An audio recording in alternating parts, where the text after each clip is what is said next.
Торговые точки и мини-отели крымских бизнесменов на горе Айпетри хотят снести.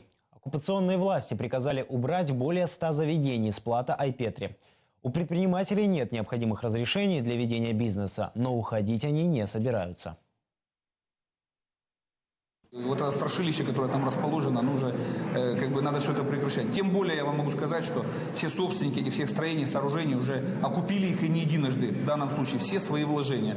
Поэтому паразитировать никто не будет и шантажировать власть. Там все меры будут предприняты вплоть до уголовной ответственности для тех, кто будет там мешать, там саботировать или так далее. Поэтому будет очень жесткая ситуация. Заявление Аксенова о том, что нужно зачистить Айпетри от всех незаконных строений. Если абсолютизировать то, что он сказал, то надо снести все, что там есть, потому что до конца узаконенного там нет ничего. Слышали такие вещи, они думали, что это быстро так будет или как, не знаю. Власти решили, значит, не знаю. С ними же не поспоришь. Камнями закидают. Автоматов нету, камнями закидают просто. Все, камней здесь много. Вот и все.